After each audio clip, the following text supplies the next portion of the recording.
Hello friends, a very good morning to all of you. स्वागत है आप सबका आपका अपना यूट्यूब चैनल अब पढ़ेगा इंडिया में। आज हम लोग इस वीडियो में देखेंगे रेलवे एनटीपीसी एग्जाम के लिए प्रैक्टिस सेट नंबर 10। इससे पहले 1 से 10 तक ऑलरेडी अपलोडेड है। अगर आप नहीं देखें तो प्लेलिस्ट से जाकर देख सकते हैं। अगर आपको इसका पीडीएफ चाहिए तो ठीक 9 बजे ग्रुप में इसका पीडीएफ प्रोवाइड करवा दिया जाता है। 10 बजे आप लोगों को इसका सॉल्यूशन ग्रुप में ही दे दिया जाता है और फिर 10:30 बजे मैं इसका डिस्कशन लेकर आप लोगों के समक्ष आता हूँ। अगर आपको पीडीएफ चाहिए तो आप हमारे ग्रुप ज्वाइन कर सकते हैं। ग्रुप का जो लिंक है वो डिस्क्रिप्शन में दिया हुआ है। चलिए अब बढ़ते हैं अपने क्वेश्चंस की तरफ। आज का जो हमारा पहला क्वेश्चन है वो ये कह रहा है कि फुतहात ए फिरोज शाही में किसकी प्रशासनिक उपलब्धियों का रिकॉर्ड दिया गया है। तो फुतहात ए फिरोज शाही की अगर हम लोग बात करते हैं तो ये क्या है, फिरोज शाह तुगलक की आत्मकथा है। तो इस क्वेश्चन का जो सही आंसर होगा वो होगा option number D, Firoz Shah Tughlaq. Firoz Shah Tughlaq से एक चीज़ और याद रखिएगा, यह ब्राह्मणों पर जजिया कर लगाने वाला पहला मुसलमान शासक है। इसने 5 बड़े नहरों का भी निर्माण करवाया, साथ ही साथ 300 नए नगरों की भी स्थापना की थी। इसके शासनकाल में अशोक के जो 2 स्तंभ थे उसको दिल्ली स्थापित किया गया था। इसने दीवान बंदेगान, दीवान खैरात की भी स्थापना किया था। नेक्स्ट है हमारा कि ब्रिटिशों ने भारत में अंग्रेजी की अनुदेशों का माध्यम कब बनाया। तो देखिए, जब 1833 का चार्टर एक्ट आता है उसी में ये कहा गया है कि अंग्रेजी को भारत की राजकीय भाषा एवं शिक्षा का भाषा बनाया जाए और फिर 1835 में लॉर्ड विलियम बेंटिक के काल में इसे लागू कर दिया जाता है। तो इस क्वेश्चन का जो सही आंसर होगा वो होगा ऑप्शन नंबर डी, 1836। एक चीज़ याद रखिएगा, भारत में जो अंग्रेजी शिक्षा का जनक है वो लॉर्ड मैकाले को माना जाता है। नेक्स्ट है हमारा कि किस संविधान संशोधन अधिनियम द्वारा लोकसभा की सीटों की संख्या 525 से बढ़ाकर 545 की गई। तो ये कौन से संविधान संशोधन, ये 31वां संविधान संशोधन 1973 के द्वारा किया गया है। तो इस क्वेश्चन का सही आंसर होगा ऑप्शन नंबर डी, 31वां संविधान संशोधन 1973। इसमें लोकसभा की सदस्यों की संख्या जो है वो 525 से बढ़ाकर 545 कर दिया गया। साथ ही साथ केंद्र शासित प्रदेश के प्रतिनिधित्व जो था वो 25 से घटाकर 20 कर दिया गया। अगर हम और ऑप्शंस की बात करते हैं तो पहला ऑप्शन है 21वां संविधान संशोधन 1967। इसके तहत सिंधी भाषा को 8वीं अनुसूची में शामिल किया गया था। अगर हम बात 26वें संविधान संशोधन 1971 होना चाहिए, 26वां संविधान संशोधन 1971 की अगर बात करते हैं तो इसके अंतर्गत भूतपूर्व देशी राज्यों के शासकों की विशेष उपाधियों एवं उनके प्रीवी पर्स को समाप्त कर दिया गया। अगर हम बात 24वां संविधान संशोधन 1971 की करते हैं तो इसमें यह निर्धारित किया गया था कि अनुच्छेद 368 के आधार पर संसद जो है वो मौलिक अधिकार सहित संविधान के किसी भी भाग में संशोधन कर सकता है। नेक्स्ट है हमारा कि तारे मुख्यतः किसके बने हुए होते हैं। तो तारे की अगर बात करते हैं तो तारे में जो मुख्यतः है वो हाइड्रोजन और हीलियम होता है और इसी के कारण जो तारा है वो हाइड्रोजन और हीलियम का एक क्या है, जलता हुआ गोला है। और तारे के जो प्रकाश का जो स्रोत है वो हाइड्रोजन और हीलियम ही होता है। तारे में लगभग 70 से 90% तक हाइड्रोजन होता है और 10 से 30% तक हीलियम होता है। तो इस क्वेश्चन का जो सही आंसर होगा वो होगा ऑप्शन नंबर सी, हाइड्रोजन और हीलियम। नेक्स्ट है हमारा कि गोबी मरुस्थल 2 देशों की सीमाओं को अलग करता है, उनमें से एक चीन है, दूसरा देश कौन है। तो गोबी मरुस्थल जो है वो एशिया का सबसे बड़ा मरुस्थल है और यह एक शीत मरुस्थल का भी उदाहरण है और ये चीन और मंगोलिया की सीमा निर्धारित करता है। तो इस क्वेश्चन का जो सही आंसर होगा वो होगा option number B, Mongolia.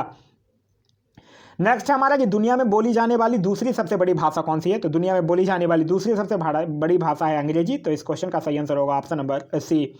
Next है हमारा कि गोदावरी नदी किस राज्य से होकर नहीं गुजरती है। तो इस क्वेश्चन का सही आंसर होना चाहिए गुजरात। देखिए, गोदावरी नदी की अगर हम लोग बात करते हैं तो गोदावरी नदी जो है वो महाराष्ट्र के नासिक से निकलती है और यह जो है वो महाराष्ट्र, आंध्र प्रदेश और तेलंगाना से होकर बहती है और फिर आंध्र प्रदेश के राजमुंद्री के निकट जाके ये बंगाल की खाड़ी में गिर जाती है। गोदावरी से एक चीज़ याद रखिएगा, ये दक्षिण भारत की सबसे लंबी नदी है, इसे दक्षिण गंगा भी कहा जाता है और इसकी सहायक नदियाँ हैं प्रभावती, इंद्रावती, मंजीरा, ये सब इसकी सहायक नदियाँ हैं। नेक्स्ट है हमारा कि इसार स्टील लिमिटेड हजीरा कहाँ है। हजीरा कहाँ है, गुजरात में। तो इस क्वेश्चन का सही आंसर होगा ऑप्शन नंबर बी, गुजरात। अब ये जो इसार स्टील लिमिटेड है इसका अधिग्रहण जो है वो लक्ष्मी निवास मित्तल के द्वारा कर लिया गया है। तो अब ये जो है वो मित्तल इंडस्ट्रीज की कंपनी हो गई है। ये जो इसार स्टील लिमिटेड था इसकी स्थापना जो है वो 1969 में किया गया था। नेक्स्ट हमारा निम्नलिखित में से कौन सा समुद्रीय बंदरगाह कच्छ की खाड़ी में है। तो समुद्रीय बंदरगाह जो कच्छ की खाड़ी में है वो है कांडला बंदरगाह। तो इस क्वेश्चन का सही आंसर होगा ऑप्शन नंबर बी, कांडला बंदरगाह।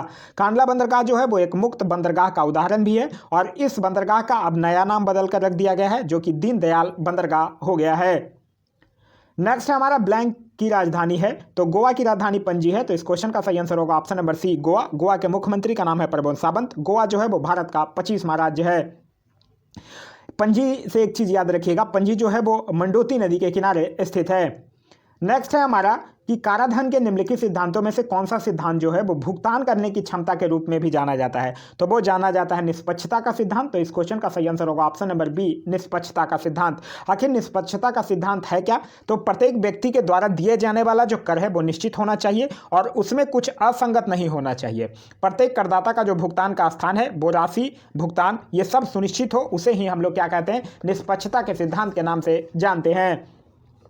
नेक्स्ट है हमारा कि मानव विकास सूचकांक पर यूनाइटेड नेशन की डेवलपमेंट प्रोजेक्ट रिपोर्ट अलग अलग देशों की इनमें से किस आधार पर तुलना नहीं करती है। देखिए, मानव विकास सूचकांक की अगर बात करते हैं तो इसको जारी करता है यूएनडीपी, और कब से जारी करता आ रहा है, 1990 से।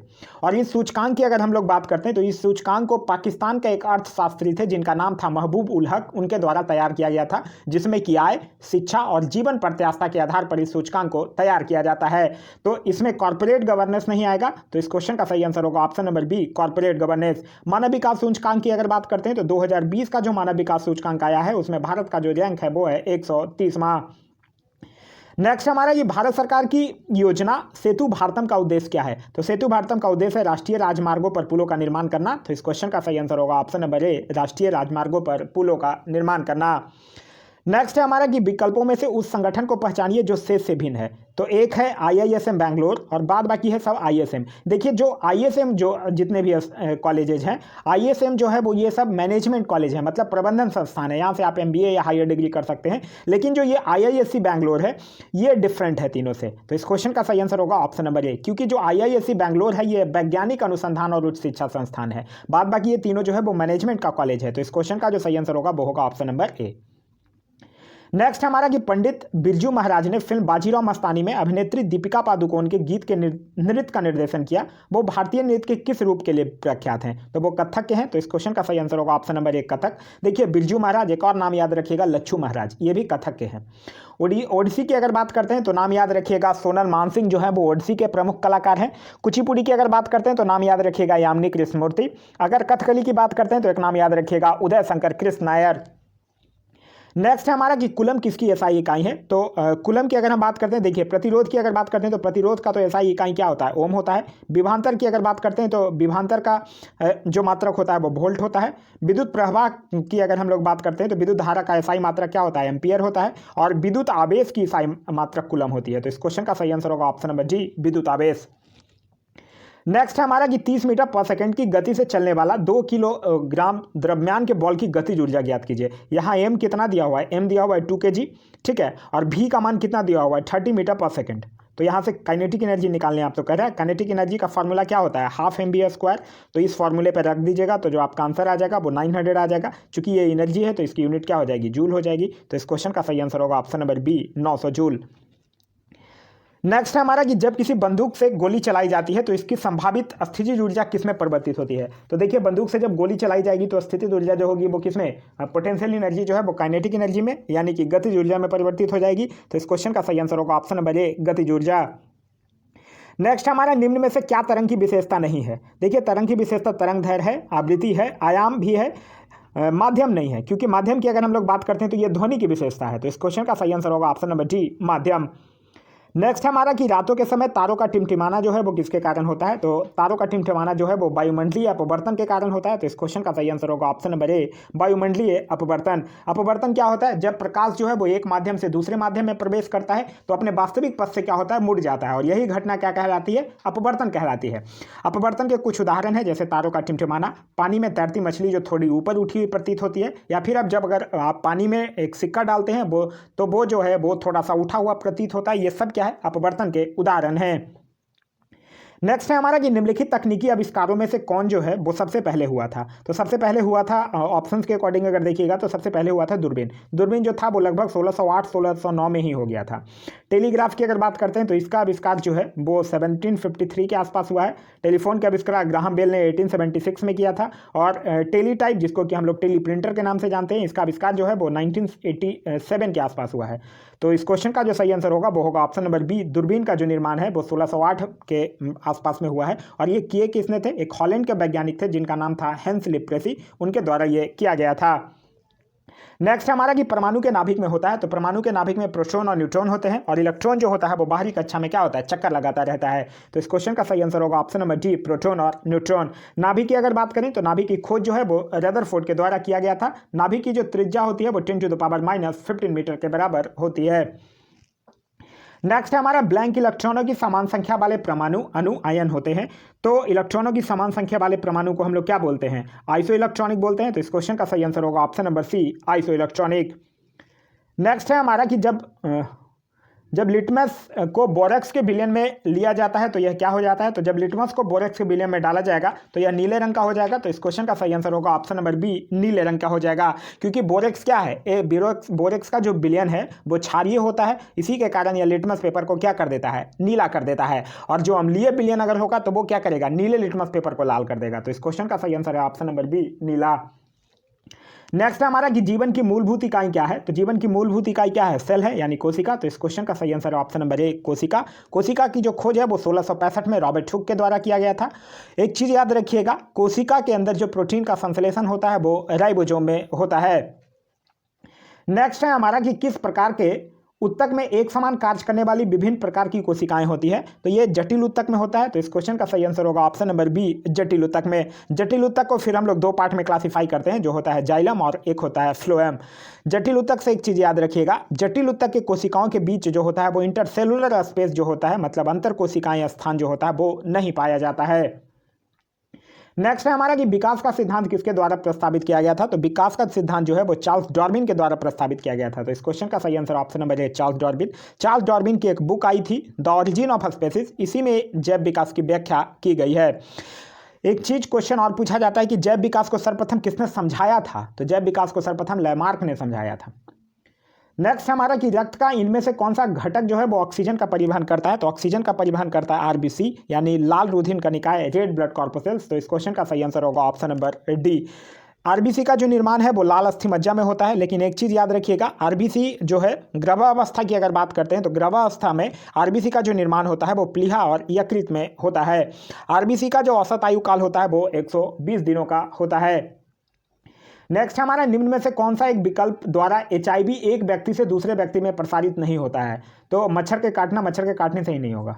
एक ही सुई का बहुप्रयोग, स्तनपान और यौन संबंध, ये तीनों से होगा, लेकिन मच्छर के काटने से नहीं होगा। एचआईवी की अगर बात करते हैं तो एचआईवी क्या है, एचआईवी वायरस से मतलब एड्स होता है। एड्स क्या है, एक विषाणु जनित रोग है, और एड्स का फुल फॉर्म होता है acquired immuno deficiency syndrome. Next है हमारा कि डीबीडी का पूरा नाम क्या है, तो डीबीडी का पूरा नाम है डिजिटल वर्सेटाइल डिस्क। तो इस क्वेश्चन का सही आंसर होगा ऑप्शन नंबर सी, डिजिटल बहुमुखी डिस्क। एक और होता है सीडी, सीडी का होता है कॉम्पैक्ट डिस्क। नेक्स्ट हमारा कि 2.5 kg द्रव्यमान वाले एक स्टील के बर्तन की ऊष्माधारिता ज्ञात कीजिए यदि इसके तापमान में 10 डिग्री सेल्सियस की वृद्धि होती है। स्टील की विशिष्ट ऊष्माधारिता जो है वो 500 दिया हुआ है। देखिए यहाँ पे मास बराबर कितना दिया हुआ है, 2.5 kg। एच आपको निकालने के लिए कह रहा है, मतलब ऊष्माधारिता निकालने के लिए कह रहा है, और एस बराबर दिया हुआ है 500 जूल पर kg पर केल्विन। तो इसका जो फार्मूला होता है वो क्या होता है, एच बराबर एम इंटू में एस। तो मल्टीप्लाइड कीजिएगा 2.5 को 500 से, तो कितना आ जाएगा, इसका आंसर जो आएगा वो आ जाएगा 12,1250। तो इस क्वेश्चन का सही आंसर होगा ऑप्शन नंबर बी। नेक्स्ट हमारा कि हाल ही में ग्रेटा थुनबर्ग को गुल्बेनकियन पुरस्कार से किस क्षेत्र के लिए सम्मानित किया गया है, तो ग्रेटा थुनबर्ग आप लोग पढ़े ही होंगे कि ये स्वीडन की 16 वर्षीय पर्यावरण कार्यकर्ता हैं। तो इस क्वेश्चन का सही आंसर होगा ऑप्शन नंबर ए, पर्यावरण एवं जलवायु परिवर्तन। एक भारत की भी एक लड़की हैं जिनका नाम है लिसी प्रिया कुंगजन, वो मणिपुर से बिलोंग करती हैं, उनको भारत के ग्रेटा थुनबर्ग कहा जाता है, ये भी याद रखिएगा। ग्रेटा थनबर्ग से एक चीज़ और याद रखिएगा, ग्रेटा थनबर्ग को टाइम पत्रिका का पर्सन ऑफ द ईयर 2019 भी घोषित किया जा चुका है। नेक्स्ट है हमारा कि हाल ही में 36वां एशियान शिखर सम्मेलन का आयोजन कहाँ हुआ, तो 36वां एशियान शिखर सम्मेलन का जो आयोजन है वो वीडियो कॉन्फ्रेंसिंग के माध्यम से हनोई वियतनाम में हुआ है। तो इस क्वेश्चन का सही आंसर होगा option number D, Hanoi Vietnam में। आसियान की अगर बात करते हैं तो इसमें 10 देशों का यह समूह है। ये 10 देश कौन कौन है, Indonesia, Laos, Thailand, Singapore, Philippines, Malaysia, Vietnam, Brunei, Cambodia और म्यांमार। नेक्स्ट हमारा कि हाल ही में किस मंत्रालय का नाम बदलकर शिक्षा मंत्रालय के नाम से प्रतिस्थापित कर दिया गया। तो अभी रिसेंटली एक नई शिक्षा नीति आई है जो कि स्वतंत्र भारत की तीसरी नई शिक्षा नीति है और इसी शिक्षा नीति के तहत मानव संसाधन विकास मंत्रालय का नाम बदलकर अब क्या कर दिया गया, शिक्षा मंत्रालय का नाम कर दिया गया। एक्चुअली ये पहले शिक्षा मंत्रालय ही जाना जाता था, लेकिन 1985 में जब राजीव गांधी की सरकार बनी थी तब शिक्षा मंत्रालय का जो नाम था वो बदलकर मानव संसाधन विकास मंत्रालय कर दिया गया था, लेकिन अब फिर इसका नाम जो है वो शिक्षा मंत्रालय पुनः से कर दिया गया है। अभी वर्तमान में जो शिक्षा मंत्री हैं उनका नाम है रमेश पोखरियाल निशंक। नेक्स्ट है हमारा निसर्ग चक्रवात भारत के कौन से तट से टकराया। देखिए निसर्ग चक्रवात जो है वो मेनली रूप से मुंबई के अलीबाग तट से टकराया है और मुंबई है कहाँ, पश्चिमी घाट में। तो इस क्वेश्चन का सही आंसर होगा ऑप्शन नंबर डी, पश्चिमी घाट में। जो ये निसर्ग चक्रवात है ये मेनली रूप से महाराष्ट्र और गुजरात को अफेक्ट किया है। यह एक उष्णकटिबंधीय चक्रवात है जिसकी गति जो है वो लगभग 120 किलोमीटर प्रति आवर थी। एक चीज़ यहाँ से जो इंपॉर्टेंट है वो ये याद रखिएगा कि निसर्ग का नामकरण कौन सा किया है। तो निसर्ग का नामकरण जो है वो बांग्लादेश के द्वारा किया गया है।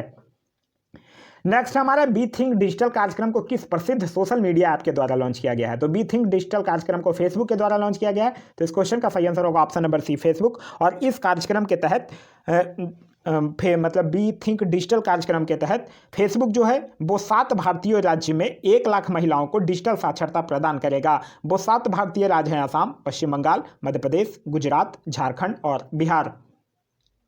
नेक्स्ट है हमारा कि हाल ही में विश्व पुस्तक दिवस के अवसर पर किस अभियान की शुरुआत की गई है। तो विश्व पुस्तक दिवस के अवसर पर किया गया है #MyBookMyFriend। तो इस क्वेश्चन का सही आंसर होगा ऑप्शन नंबर ए। और इस मुहिम की जो शुरुआत की गई है अभियान की, इसके तहत ये कहा गया है कि एक इंसान को कम से कम साल में 3 पुस्तकें पढ़ने की अपील की गई है। विश्व पुस्तक दिवस की अगर हम लोग बात करते हैं तो विश्व पुस्तक दिवस जो है वो 23 अप्रैल को मनाया जाता है। नेक्स्ट है हमारा कि इसरो द्वारा विकसित हाफ ह्यूमनॉइड रोबोट का नाम क्या है। तो इसका नाम है व्योममित्र। तो इस क्वेश्चन का सही आंसर होगा option number D, Vyommitra. Vyommitra की अगर बात करते हैं तो ये एक महिला रोबोट है जो कि मानव अंतरिक्ष यात्री के समान ही बात कर सकता है। एक्चुअली ये जो व्योममित्र है इसको गगनयान मिशन के एक भाग के रूप में अंतरिक्ष में भेजा जाएगा। अगर हम बात इसरो की करते हैं तो इसरो का फुल फॉर्म है इंडियन स्पेस रिसर्च ऑर्गेनाइजेशन। इसकी स्थापना हुई थी 1969 में। इसका हेडक्वार्टर है बेंगलुरु में। इसके तत्कालीन चेयरमैन का नाम है के सिवन। नेक्स्ट है हमारा ऑपरेशन समुद्र सेतु किसके द्वारा लॉन्च किया गया था। तो ऑपरेशन समुद्र सेतु जो है वो भारतीय नौसेना के द्वारा लॉन्च किया गया था। ये एक्चुअली जो विदेशों में फंसे भारतीय नागरिक थे उनको वापस लाने के लिए ये प्रयास किया गया था। तो इस क्वेश्चन का जो सही आंसर होगा वो होगा ऑप्शन नंबर सी, भारतीय नौसेना। भारतीय नौसेना से 2 और ऑपरेशन याद रखिएगा। एक है ऑपरेशन वेनिला जो कि नौसेना द्वारा मानवीय सहायता तथा आपदा राहत मिशन के लिए चलाया गया। एक है ऑपरेशन संकल्प जो कि भारतीय नौसेना द्वारा समुद्री सुरक्षा हेतु खाड़ी देशों में चलाया गया। अगर नौसेना की अगर बात करते हैं तो नौसेना के अभी अध्यक्ष हैं, उनका नाम है एडमिरल करमबीर सिंह जो कि 24वें नौसेना अध्यक्ष हैं। नेक्स्ट है हमारा कि खेलो इंडिया ई पाठशाला कार्यक्रम का अनावरण किस मंत्रालय के द्वारा किया गया। तो ये किया गया केंद्रीय युवा मंत्रालय खेल मामले और खेल मंत्रालय के द्वारा। तो इस क्वेश्चन का सही आंसर होगा ऑप्शन नंबर ए। और कब किया गया है, 1 जून 2020 को किया गया है खेलो इंडिया ई पाठशाला कार्यक्रम का। यह जो है वो भारत का पहला राष्ट्रीय स्तर का खुला ऑनलाइन कोचिंग और शिक्षा कार्यक्रम है। अगर हम बात करते हैं केंद्रीय युवा मामले और खेल मंत्रालय के मंत्री की, तो इनके स्वतंत्र प्रभाव के जो राज्य मंत्री हैं उनका नाम है किरण रिजिजू। तो ये था हमारा आज का वीडियो। आज का वीडियो आप लोगों को कैसा लगा कमेंट करके जरूर बताइएगा। साथ ही साथ इस वीडियो से कुछ सीखने के लिए मिला तो एक लाइक जरूर कर दीजिएगा। अगर ये वीडियो पसंद आया तो अपने दोस्तों के साथ शेयर करना ना भूलें। अगर आप अभी हमारे चैनल पर नए हैं या चैनल को सब्सक्राइब नहीं किए हैं तो चैनल को सब्सक्राइब कर लीजिएगा और साथ ही साथ बेल आइकन दबा लीजिएगा ताकि हमारे सारे वीडियो के नोटिफिकेशन आपको मिलते रहें। Thanks for watching.